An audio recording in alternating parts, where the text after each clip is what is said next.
Bonjour, on va corriger le devoir maison sur le calcul littéral. Donc voici l'exercice 1. On demande de réduire les expressions suivantes. Alors on y va. Donc grand A égale 12x plus 3x, 12x plus 3x moins 5x. Alors ici on a tous les termes qui sont homogènes, hein, c'est tous les termes en x. Donc on peut ici les réduire. Donc 12 et 3 ça fait 15, donc 15x pour ces deux-là, 15x moins 5x ça fait 10x. Donc grand A égale 10x. Passons au B. Alors B égale 6x moins x plus 2x moins 10x. Alors là encore, tous les termes sont homogènes. X c'est pareil que 1x. Donc ici ça va me donner 5x. 5x plus 2x ça fait 7x. 7x moins 10x ça fait moins 3x. Donc grand B égale moins 3x. Passons au C. Alors C égale 5A plus 4B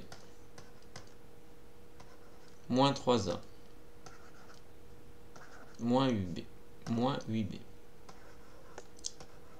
Alors cette fois-ci on a des termes il y a de deux natures différentes. On a les termes en A. Donc les termes en A c'est 5A moins 3A. Donc ça va donner 2A. Et ensuite il y a les termes en B. Donc 4B et moins 8B. Et 4B moins 8B ça fait moins 4B. Donc ça fait 2A moins 4B. On passe maintenant au D. Donc D ça fait 2x carré plus 3x plus 7x carré moins x. Donc là encore on a deux termes de nature différente. Donc on a les x carrés. Donc il y en a 2x carré plus 7x carré ça fait 9x carré. Et ensuite on a les termes en x. 2x et moins x. Et bien donc ça fait plus 2x. Voilà pour l'exercice 1. Passons à l'exercice 2 qui demande de développer et réduire. Donc on fait les deux étapes à la suite l'une de l'autre. Donc 5 facteurs de A-3 pour l'expression grand E. On distribue le 5, donc on utilise la distributivité. Autrement dit, ici on développe dans ce sens-là, donc ça donne 5A moins 3 fois 5, moins 5 fois 3, donc moins 15. Donc ça fait 5A moins 15, et ensuite ce n'est plus réductible. Donc grand E égale 5A moins 15, égale 5A moins 15 sous forme développée réduite. Passons au grand F. Alors attention, il y a pas mal de signes ici, donc il ne faudra pas se tromper quand on va appliquer la règle des signes. Donc ici c'est moins 2 qu'il faut distribuer aux deux termes. Donc moins 2 fois 2x ça donne moins 4x. Et ensuite il y a moins 2 fois moins 4, ou bien si on préfère moins 2 fois 4, donc ça revient au même. Hein. Donc ça va faire moins multiplié par moins, donc plus. Donc ça donne plus 8. Parce que c'est moins 2 fois moins 4, donc plus 8. Ou si on préfère, moins 2 fois 4. Donc moins 8, autrement dit plus 8. Parce que moins multiplié par moins, ça donne plus. Donc là encore, on obtient une expression. Donc moins 4x plus 8, qui n'est plus réductible. Donc voici la réponse. Hein. Donc la forme développée réduite de grand F, c'est moins 4x plus 8.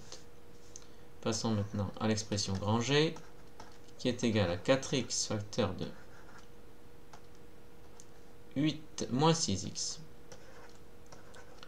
Donc cette fois-ci, on va distribuer 4x. Donc on distribue 4x aux deux termes. Donc 4x fois 8, 4 fois 8, 32. Donc ça donne 32x. Et ensuite 4x fois 6x. Alors déjà c'est moins, parce que c'est moins 4x fois 6x. Hein, c'est la distributivité k facteur de a moins b égale ka moins kb.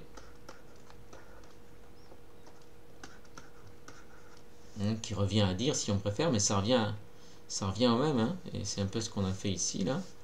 Que k facteur de A plus moins B, ben ça fait KA moins KB. Parce que c'est plus K fois moins B, donc voilà. Donc ici les deux sont équivalents. Voilà, donc je reviens ici à mon expression, donc c'est moins ici, donc je vais utiliser celle-ci, elle est plus commode ici, donc 4x fois 6x, donc 4 fois 6, 24, et ensuite x fois x, et bien ça donne x au carré, et là encore, on débouche sur une expression qui n'est plus réductible, donc ça donne 32x moins 24x carré. Passons à l'exercice 3. Alors il y avait un programme de calcul. Donc on choisissait un nombre multiplié par 2, on soustrait 3, on multiplie le résultat par 5, on divise le résultat par 10, on ajoute 10,5 au résultat, enfin on soustrait le nombre de départ. Et on va s'intéresser à ce problème de calcul, le faire fonctionner, premièrement, petit 2 émettre une conjecture, petit 3 démontrer cette conjecture, qui deviendra donc une propriété, et petit 4, peut-on retrouver le nombre de départ si le résultat est 9. Donc commençons par le petit 1. Alors, on va choisir, donc si on prend, par exemple, 1, si on prend 1, et en général on prend des valeurs simples. Alors, on a donc 1 au départ, on multiplie par 2, 1 fois 2, 2. Ensuite, on soustrait 3, donc 2 moins 3, ça fait moins 1.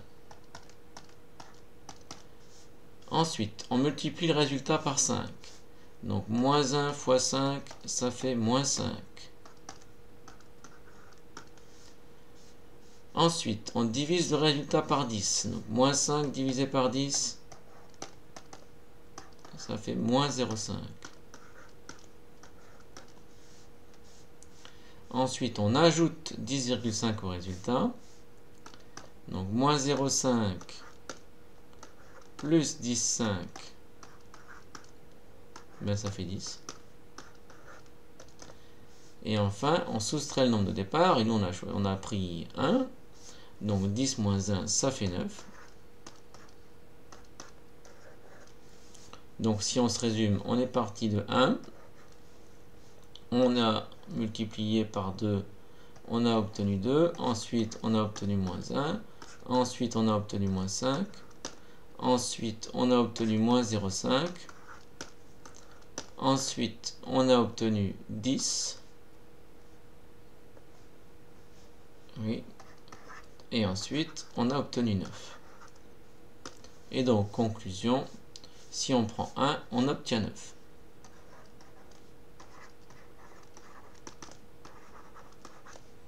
Alors, vous voyez qu'ils mettent le terme choisir, là, personnellement, je préfère prendre ici le terme prendre.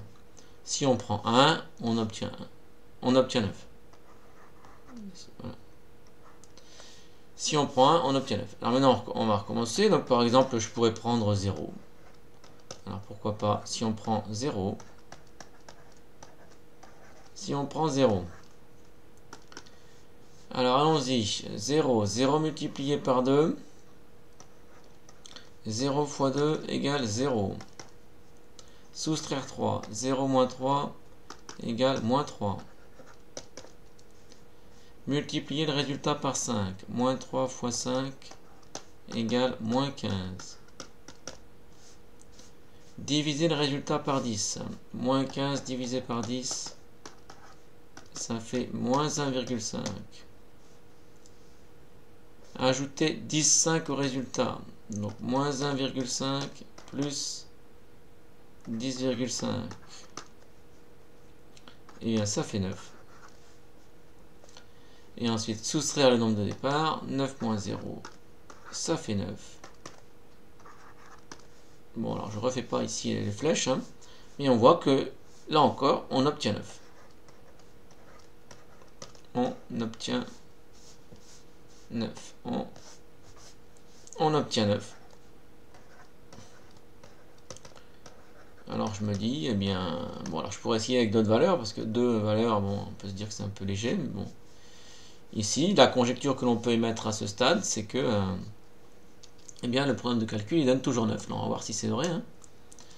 Donc petit 2, la conjecture que l'on peut faire ici, compte tenu de deux exemples, conjecture, 2 points.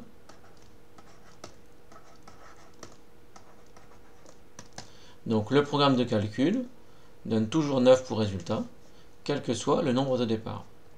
Donc conjecture, le programme de calcul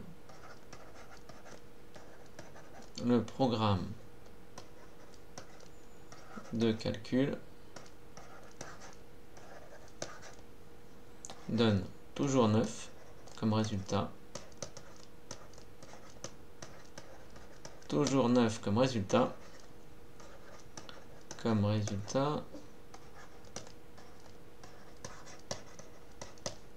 Quel que soit le nombre de départ. Quel que soit le nombre de départ.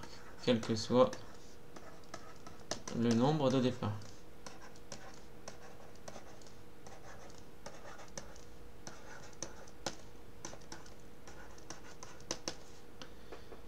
Alors maintenant qu'on a émis cette conjecture, on va essayer de la prouver, de la démontrer, montrer qu'en fait c'est une propriété, qu'en fait c'est vrai.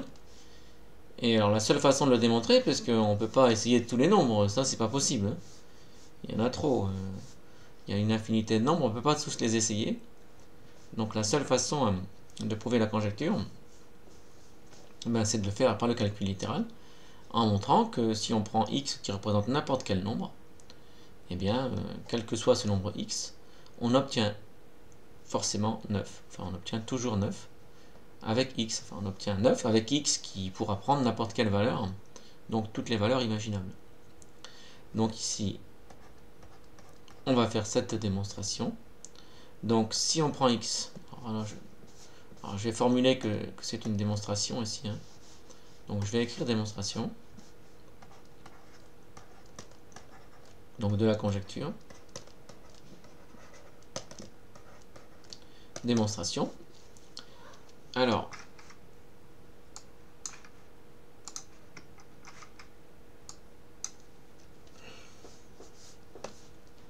on va donc prendre x, autrement dit n'importe quoi.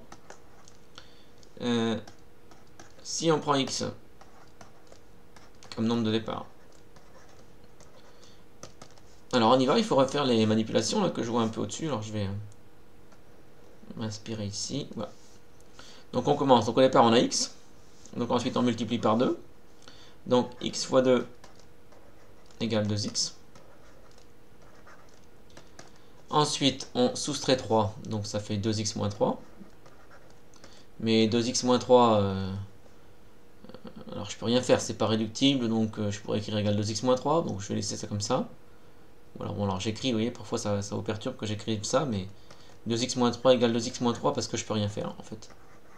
C'est pas réductible, donc voilà, bah, ça fait 2x moins 3. Ensuite on fait x5. Alors je préfère le mettre devant, hein, donc c'est 5 fois tout ça, donc je vais mettre 5, je le mets devant. Donc ça fait 5 fois, voilà, je vais un peu vite là ici, hein. Je vais l'écrire, je vais détailler ici. Donc en fait, je vais donc écrire 2x moins 3 fois 5. Et donc, on préfère en général mettre la constante, donc mettre le nombre tout seul devant. Le multiplier, on ne l'écrit pas devant une parenthèse parce qu'il peut être sous-entendu. Donc c'est 5 fois 2x moins 3. Alors à ce stade, je pourrais être tenté de développer. Mais en fait, pour l'instant, je vais le garder comme ça. Et je développerai effectivement à la fin. Pour voir. Donc pour l'instant, je le garde comme ça, sachant que je pourrais déjà le développer. Mais là, je vais le garder comme ça pour l'instant. Donc on a multiplié par 5. Voilà. Donc on en est ici. Hein. Ensuite, on divise par 10. Donc c'est 5 fois 2x moins 3 divisé par 10. Alors ça c'est pareil que... Alors c'est 2x moins 3. 5 fois 2x moins 3 divisé... Alors bon, je vais directement l'écrire comme ça, donc divisé par 10. Alors je vais l'écrire sous forme de fraction parce que c'est pratique. Alors c'est pareil, parce que là on voit qu'on peut simplifier par 5 ici. Ou alors diviser par... voilà, enfin 5 on le divise par 10, donc ça fait 0, donc ça fait 0,5 fois 2x moins 3.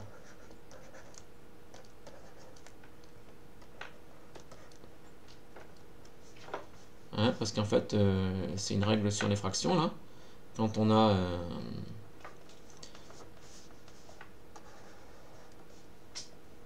AB sur C, on peut écrire que c'est A sur C fois B. Et c'est ce que j'ai fait. Donc vous voyez, ici, j'ai calculé A sur C. A sur C, c'est 0,5 multiplié par B, qui est 2x moins 3. Donc ça donne bien ça. Donc là, on a divisé par 10. Ça donne 0,5 facteur de 2x moins 3. Là encore, on pourrait développer, mais je ne vais pas le faire. Enfin, pas tout de suite. Ensuite, on ajoute 10,5. Donc, on fait 0,5 facteur de 2x moins 3 plus 10,5. Alors là, comme j'ai pas développé, je peux pas réduire, mais si j'avais développé, je pourrais réduire. Donc pour l'instant, je le garde comme ça.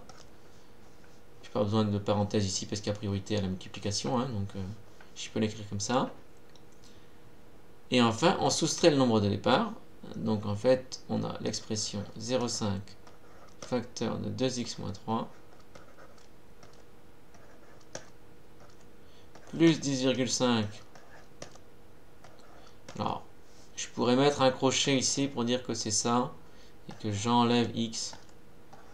Mais en fait ici, ce crochet il sert à rien parce qu'en fait, quand on fait le calcul, il y a ça, plus ça, c'est des règles sur les sommes complexes ici. Donc ça va être prioritaire. Donc on va calculer ce produit plus 10,5 moins x. Ça ici, on sait que c'est pareil que de le calculer sans parenthèse ici. Donc on peut enlever cette parenthèse ici. Donc ce crochet, plus exactement. Donc je peux enlever ça ici, ce crochet qui sert à rien. Sauf que je prends je reviens en arrière. Voilà, je vais prendre une gomme plus petite. Voilà. Donc ça me donne ça. Donc on obtient ça finalement. Voilà. Donc on obtient ça. Alors on dit oui, ben on n'est pas tellement avancé. Donc on obtient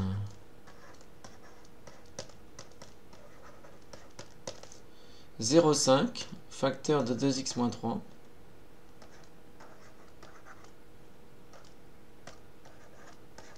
plus 10,5 moins x. Bon, alors sauf que on n'est pas avancé, sauf que cette expression là, on peut la développer et réduire pour la voir peut-être plus simple. Et c'est donc ce qu'on va faire maintenant. On aurait pu le faire dans le corps du programme, ça aurait été possible aussi, mais donc nous on a choisi de le faire à la fin. Donc on va le faire maintenant. Donc on obtient ça, mais on réduit cette expression. On va développer et réduire l'expression qu'on a obtenue là, pour voir si elle ne pourrait pas s'écrire sous forme plus simple. Donc on développe et on réduit. On développe et on réduit l'expression.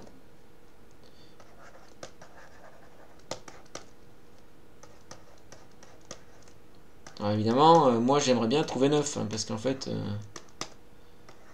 le but c'est que le programme me donne toujours 9, donc si tout se passe bien, il faudrait que j'obtienne 9, hein, parce que sinon c'est qu'il y a un problème. Donc secrètement ou pas secrètement, j'espère que je vais trouver 9. Si je trouve 9, je me dis, bon, quand même, il y a de bonnes chances pour que ce soit bon, quoi. Hein. Donc on y va, 0,5 facteur de 2x moins 3 plus 10,5 moins x. Donc on développe. Égal. Alors 0,5 fois 2x, mais ça fait x, parce que 0,5 fois 2, ça fait 1. Donc ça fait 1x, autrement dit x. 0,5 fois 3, ça fait 1,5, donc c'est moins 1,5, plus 10,5, moins x. Donc maintenant, on peut réduire cette expression, et je me rends compte que ben, les x, ça s'en va, parce que x moins x, ça fait 0, donc 0x. Et 10,5 moins 1,5, ça fait 9. Autrement dit, on obtient 9 pour x. Donc pour n'importe quoi, on obtient 9. Donc on obtient 9. Ce qui démontre la conjecture. Donc on a démontré la conjecture. Donc la conjecture est vraie. D'accord, on obtient 9. Donc la conjecture est vraie. Hein. On vient de prouver que x pouvant valoir n'importe quoi, au final on obtient 9. Donc la conjecture est vraie. Autrement dit, la conjecture est une propriété. Ce programme de calcul donne toujours 9. Donc je vais mettre la conjecture est vraie plutôt que... Alors, la conjecture est une propriété qui pourrait vous troubler. Donc je vais mettre la conjecture est vraie. Donc la conjecture est vraie. Donc voilà pour la question 3. Alors maintenant, question 4. Peut-on retrouver le nombre de départ si le résultat est 9? Alors évidemment, on se dit, si le programme de calcul donne toujours 9, quel que soit ce que j'ai pris au départ, bah évidemment, on ne peut pas retrouver le nombre de départ. Donc la réponse est non, parce qu'en fait, tous les nombres donnent 9. Donc, si on le fait de façon comme ça, naïve et voilà, par le bon sens, hein, donc la réponse est non.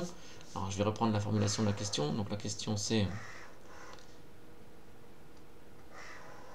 peut-on retrouver le nombre de départ si le résultat est 9? Donc non, on ne peut pas retrouver le nombre de départ si le résultat est 9. Non. On ne peut pas retrouver le nombre de départ, car tous les nombres donnent 9. On ne peut pas retrouver le nombre de départ. Le nombre de départ. Si le résultat est 9. Si le résultat est 9. Si le résultat est 9.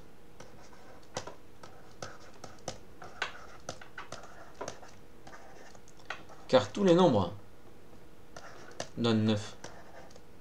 Donc, c'est pas possible de retrouver celui qu'on a choisi.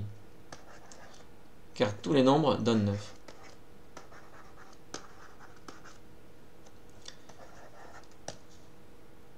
Alors, il y a certains élèves qui ont eu l'idée de se dire de le faire par une équation. Parce que, a priori, c'est une bonne idée. En général, on fait ça. Hein. Quand on veut chercher le nombre... donc, le nombre de départ, quand on a un problème de calcul qui donne un certain résultat, eh bien, en général, on le fait par une équation. Sauf que ici, l'équation, elle va être très particulière. C'est que, par exemple, vous voyez, si le résultat du programme de calcul, ça avait été 3x plus 1.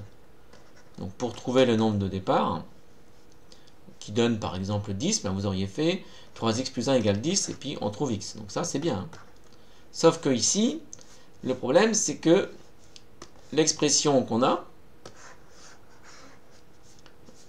alors c'est une équation, mais l'expression c'est 9. Le résultat, c'est 0x plus 9. Alors, c'est 0x plus 9 égale 9. Donc il faut résoudre cette équation. Alors 0x en général on n'écrit pas. Donc il faut résoudre l'équation 0x, enfin 9 égale 9. Alors ça c'est une équation 9 égale 9. Hein. Mais alors voyez, on ne l'a pas étudié précisément, mais 9 égale 9 c'est une équation un peu, on dit triviale, parce que c'est, voilà, tous les nombres ils marchent en fait. Parce qu'en fait ça dépend pas de x, donc c'est 0x. Donc cette équation, là 9 égale 9, qui est une équation triviale, et bien tous les nombres sont solution de cette équation. Autrement dit, on ne peut pas trouver x. Si on avait eu x plus 9 ou 5x plus 9, on pourrait trouver x. Mais là, comme c'est très particulier, comme le programme de calcul, l'expression correspondante, c'est une constante, et bien ici, tous les nombres, donc cette équation, si on la formule comme ça, et bien tous les nombres sont solution de cette équation, donc on ne peut pas retrouver le nombre qui a donné 9, tout le monde donne 9. Donc la réponse est non. Mais dans un autre exercice, effectivement, ça aurait été une bonne idée de faire une équation, mais pas ici, parce que l'équation, enfin si on le fait, on a une équation triviale qui permet aussi de lui répondre que ben on ne peut pas retrouver le nombre de départ. D'accord? Voilà. Donc voilà pour cet exercice 3. Passons maintenant à l'exercice suivant, donc l'exercice 4. Alors, dans un rectangle. Donc ACDE est un rectangle, on veut savoir si le triangle BED est lui-même rectangle. Donc là on a un rectangle, donc on peut faire les angles droits. Ici il y a un angle droit, ici aussi, et ici aussi. En revanche là on ne sait pas, parce que c'est toute la question. Hein. C'est la question qu'on se pose. On va savoir est-ce que BED est rectangle. Donc première question, on demande de calculer BE et BD. Donc les longueurs ici en rouge. Donc BE et BD. Alors attention à la rédaction. Il faut bien rédiger hein, quand on fait Pythagore. Et toujours dire, là on va appliquer par exemple Pythagore dans le triangle ABE pour trouver ici son hypoténuse. Donc BE, il faut commencer par dire que le triangle est rectangle. C'est ça qui justifie qu'on peut appliquer la propriété de Pythagore. Donc ici, on va commencer par dire qu'on sait que ACDE est un rectangle, donc que le triangle ABE est rectangle. Alors, on sait que... Alors ça, c'est un peu une étape évidente, mais je la mets quand même. On sait que ACDE est un rectangle.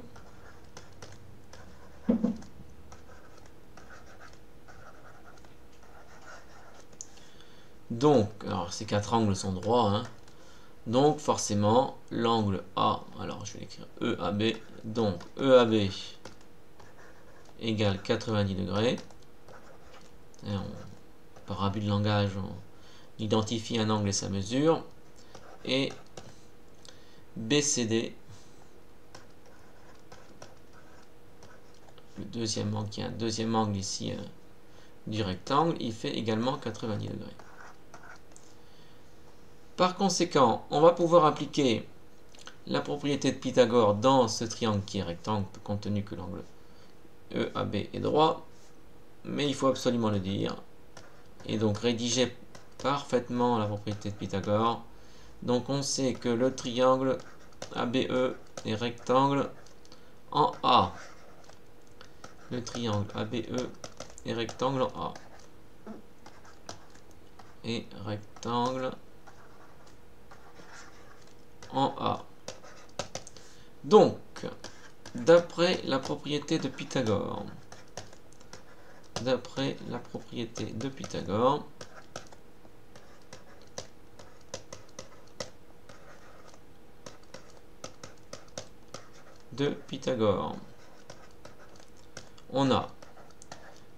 a le fait que l'hypoténuse, autrement dit le côté opposé à l'angle droit, son carré, c'est égal à la somme des carrés des deux zones. Donc ici ça donne EB au carré, autrement dit l'hypoténuse au carré, donc vous voyez c'est le côté qui ne contient pas l'angle A, bon, c'est lui, c'est clairement le plus grand.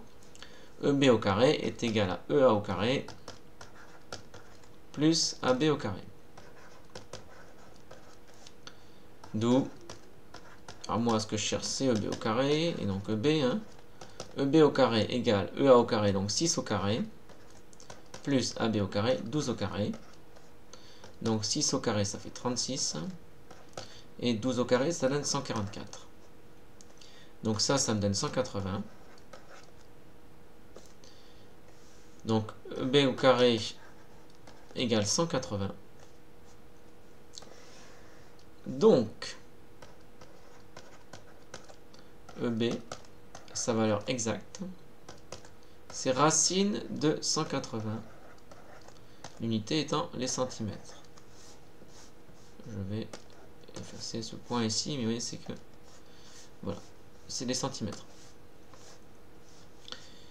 Donc voilà, alors on fait pareil pour le côté. Donc là on a calculé BE, alors c'était EB ou BE, c'est pareil, hein, donc c'est. En général on aime bien faire exactement comme l'énoncé. Alors on va mettre VE, parce que évidemment BE et EB c'est la même chose. Donc maintenant on fait pareil. Et pour le triangle ici, dans ce triangle ici, là, pour calculer BD. Donc on y va. Alors on va plutôt le faire ici, comme ça je verrai la figure. Donc on sait que, alors on recommence, on sait que le triangle BCD est rectangle en C. Le triangle BCD est rectangle en C. Donc, d'après la propriété de Pythagore,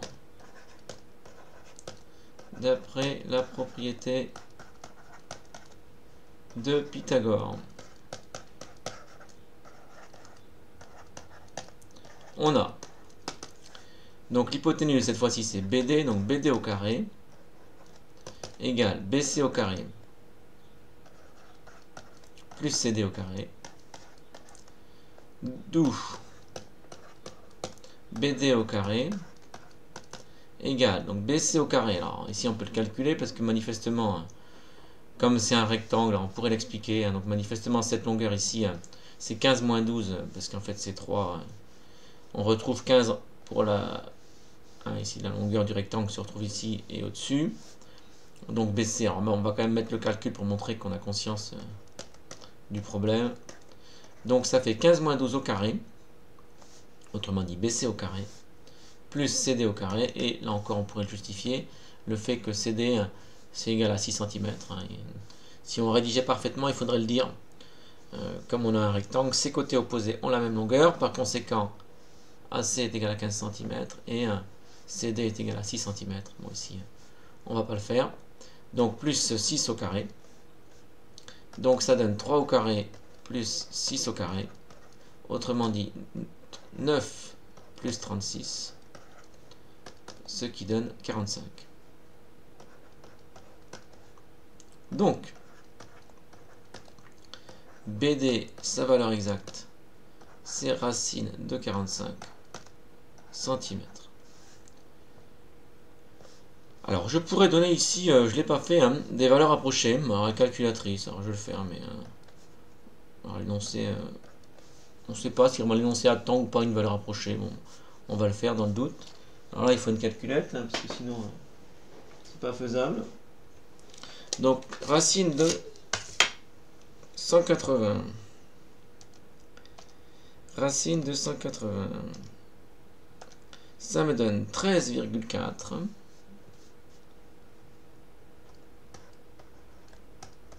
Environ. Et racine de 45. Ça me donne 6,7. Donc voilà les valeurs approchées des longueurs correspondantes. Alors maintenant, question suivante. Est-ce que le triangle BED est rectangle?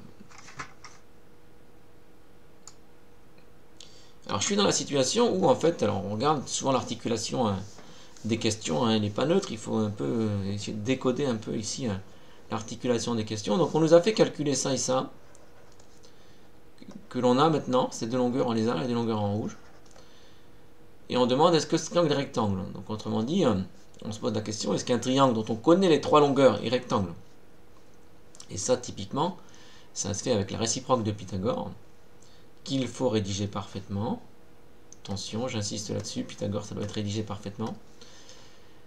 Donc, on va rédiger parfaitement cette réciproque de la propriété de Pythagore.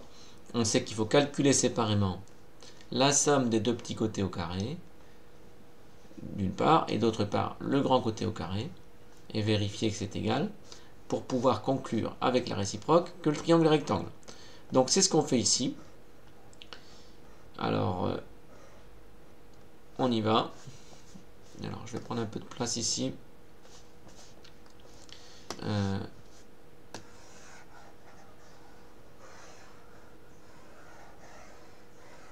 que j'aime bien, on aime bien voir le dessin en même temps. Donc voilà, ok. Donc, question 2.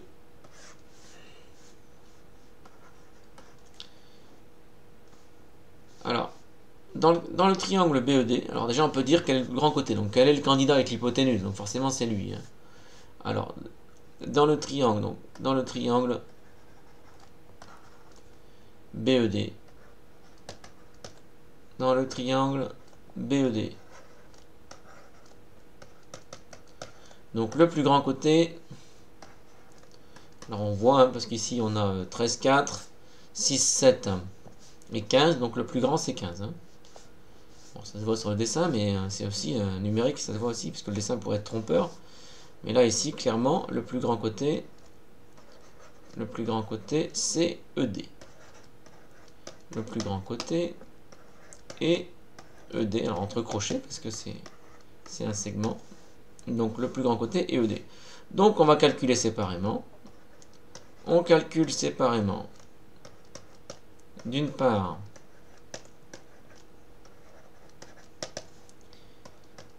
la somme des deux plus petits au carré. Donc, ça va être BE au carré plus BD au carré. Donc, ça, c'est les deux plus petits au carré. BE au carré plus BD au carré. Et d'autre part, le grand côté au carré, donc ED au carré. Et évidemment, la question, c'est est-ce que c'est égal? Alors, attention, si on veut pouvoir appliquer la réciproque de la propriété de Pythagore, il faut que ce soit en valeur exacte. Parce que si jamais on fait des approximations, on ne pourra pas conclure que c'est pile exact.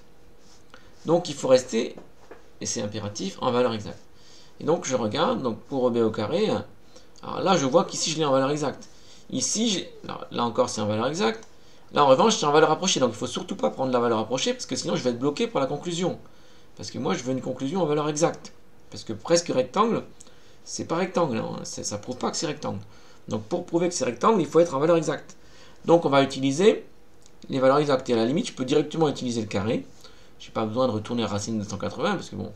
Ou alors, je fais racine de 180 au carré, ça fait 180, c'est évident. Mais donc, je peux directement le lire ici. C'est que ça fait 180. Donc, ici, ça fait 180... Alors, je vais calculer en dessous plutôt. Ça fait 180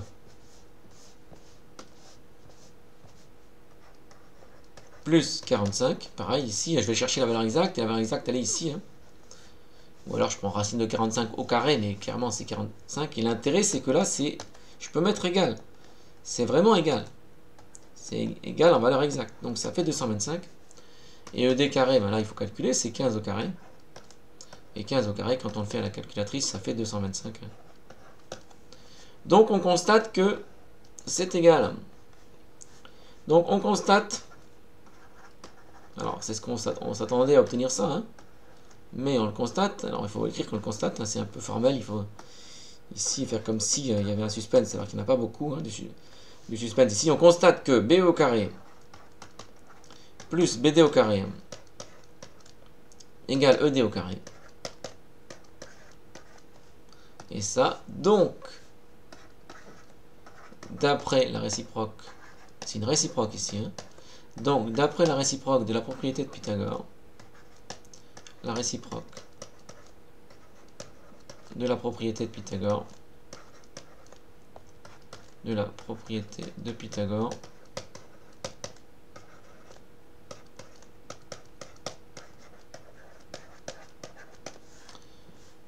le triangle BED, alors je vais reprendre la formulation exacte de l'énoncé, donc c'est le triangle BED, oui, le triangle BED,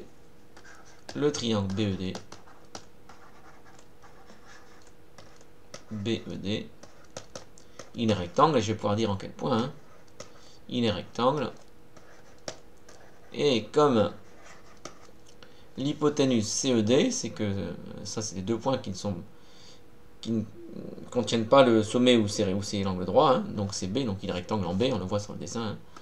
Ici, il est rectangle en B. Il est rectangle en B. Autrement dit, ED, c'est l'hypoténuse. Il est rectangle en B, qui est le côté opposé à l'angle droit. Voilà, donc on a montré qu'il était rectangle en B. Ensuite, dernière question, on demande de calculer l'aire de ce triangle, qui est donc un triangle rectangle, maintenant on le sait, de deux façons différentes. Alors,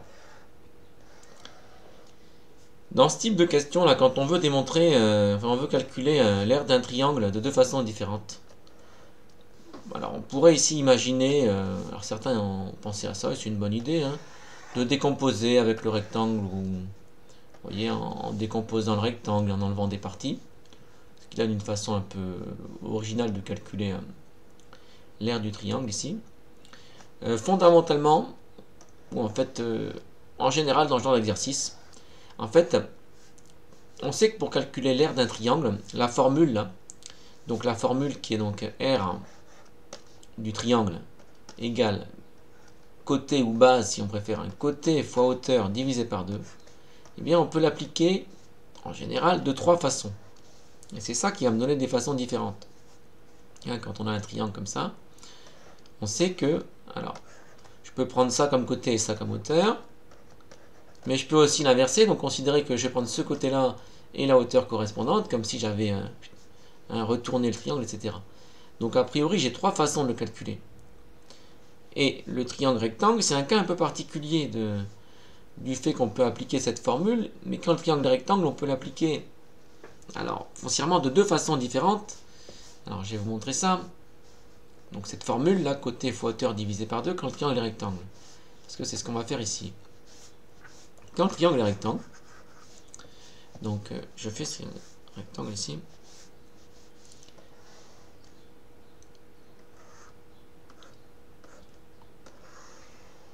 Voilà, je fais un triangle rectangle. Alors, vous voyez, ils peuvent être tournés, parce que donc, sur la figure, là, il est tourné, mais ça ne change rien. Hein. On peut voir le triangle comme étant mis comme ça. Je peux appliquer cette formule, côté fois hauteur divisé par 2. Donc, en faisant côté fois hauteur, parce que ça, c'est la hauteur correspondante à ce côté. Côté fois hauteur divisé par 2. Première possibilité. Sinon, si je le retourne, si je le fais un quart de tour, là, eh ben, je peux imaginer que lui, c'est plus la hauteur, mais c'est le côté, en fait.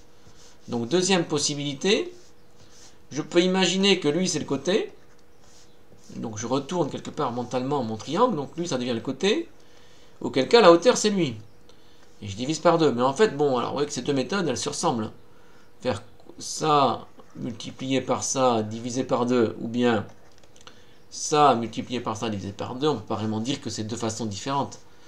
Donc, vous voyez, quand le triangle est rectangle, ces deux façons, elles coïncident. En revanche, il y en a une qui est vraiment différente, c'est de prendre l'hypoténuse comme côté, comme base, on dit parfois. Donc, vous voyez, si en revanche, maintenant, je retourne le triangle dans ma tête, je le mets pour que ça, ce soit le côté, et auquel cas, la hauteur, elle est là. Et là, évidemment, ça fait une véritable deuxième façon de calculer l'aire du triangle rectangle. Et ici, c'est ce que je propose de faire. Je vais juste appliquer cette formule. Et je vais l'appliquer une fois en prenant comme côté, autrement dit comme base, si vous préférez, l'hypoténuse. Et une fois en prenant comme base un des deux côtés de l'angle droit, sachant qu'en fait, c'est à peu près pareil, quoi. Si je prends lui ou lui, en gros, ça va être les mêmes calculs. Donc voilà ce que je vais mettre en œuvre. J'espère que j'ai été clair ici dans mes explications. Donc, on a la formule. On a la formule. Alors, l'aire d'un triangle. Donc, l'aire de BED, comme c'est un triangle, c'est côté fois hauteur correspondante. C'est la hauteur qui correspond au côté. Les deux sont liés, hein, divisé par 2. Et on va appliquer ça de deux façons. Donc, première possibilité, je vais prendre comme côté l'hypoténuse, par exemple. Alors, je regarde le dessin. Alors, si on prend comme côté l'hypoténuse, eh bien, je vais donc avoir... bon, je vais effacer peut-être ce que j'ai fait avant, là. Hop. Si je prends ici un...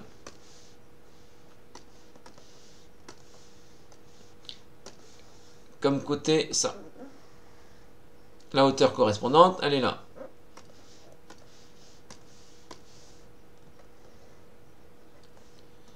Ah, mais la hauteur correspondante, je l'ai, c'est 6 cm, parce que manifestement, vous voyez, cette hauteur ici, eh bien, c'est la hauteur du triangle. Donc ici, on a 6.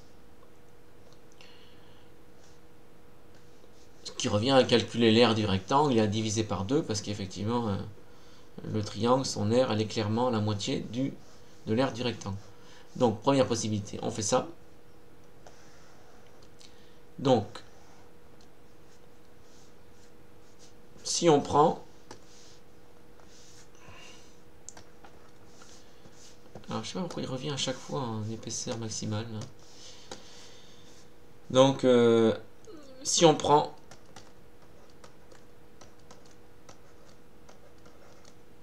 comme côté, comme base, hein. Alors si on prend comme base l'hypoténuse, donc on va appliquer avec C, qui est l'hypoténuse. Si on prend comme base l'hypoténuse, ça va me donner quoi? Donc, je vous rappelle que l'hypoténuse, il n'y a pas d'H ici. Hein. Et bien donc ça va me donner A de BED égale côté, donc on a dit que c'était 15 multiplié par 6 divisé par 2. 15 multiplié par 6 divisé par 2. Alors ça, je peux ici simplifier. Hein, donc 6, je peux le décomposer en 3 fois 2, donc il restera 3. Donc 3 fois 15, 45, donc ça donne 45 cm². Donc première méthode. Deuxième méthode. Donc si on prend comme base, donc, pour appliquer cette formule, alors je pourrais ici, le C ici c'est la base. Hein. Si on prend donc alors un des deux autres côtés, donc je vais prendre par exemple EB. Donc si on prend EB comme base, donc j'imagine que le triangle est posé sur son côté EB. Si on prend EB comme base, quand on va appliquer la formule, grand A de BED, ça va être égal à EB, autrement dit le côté, donc ça c'est le côté, j'ai dit que je prenais EB comme base, donc c'est EB, multiplié par la hauteur correspondante, mais la hauteur correspondante à EB, comme c'est un triangle rectangle, c'est BD. Donc c'est EB fois BD, divisé par 2.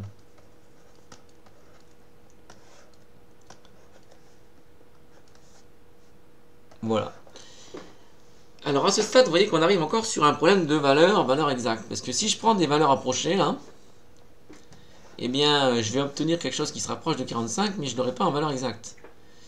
Donc en fait, si je veux rester en valeur exacte, il faut que je prenne les racines carrées là qu'on a trouvées plus haut. Donc racine de 180 et racine de 45. Donc on débouche là-dessus. Racine de 180 fois racine de 45 divisé par 2. Et alors il y a maintenant, donc on va le faire avec la calculatrice nous, hein, mais il y a des techniques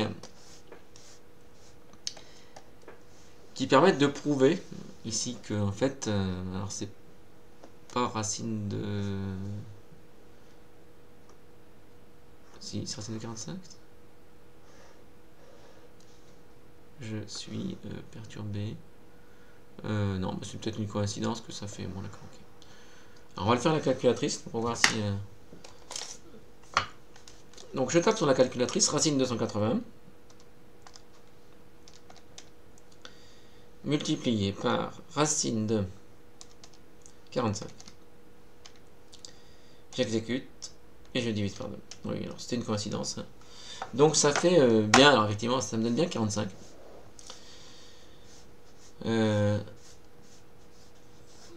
Bon, et donc, avec plus de technicité, alors avant ça s'apprenait au collège, maintenant on ne l'apprend plus vraiment.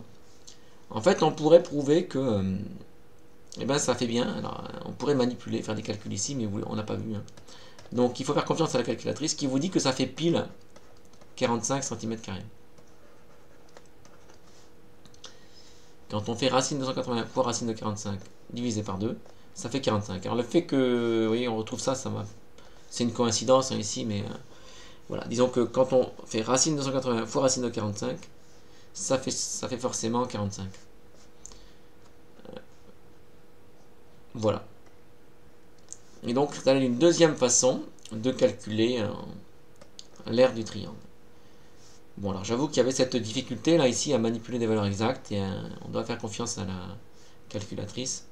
Si jamais vous avez fait une méthode différente qui consisterait à utiliser le rectangle, donc calculer l'aire du rectangle et enlever celui-là et celui-là, bon.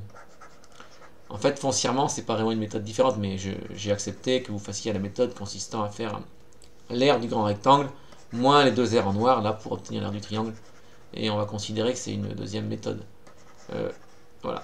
Fondamentalement, vous voyez qu'ici, Les deux méthodes intéressantes, elles proviennent du fait qu'on peut utiliser soit ce calcul, soit celui-ci. Vous voyez que c'est des calculs qui a priori sont tout à fait différents et qui donnent le même résultat parce que le triangle est rectangle, quoi. Donc un peu c'était ça les deux façons ici. Les deux méthodes foncièrement différentes qui permettent de calculer l'aire du triangle BED et donc l'aire de façon plus générale d'un triangle rectangle de deux façons différentes, soit en utilisant comme base l'hypoténuse, soit en utilisant comme base un des deux côtés de l'angle droit.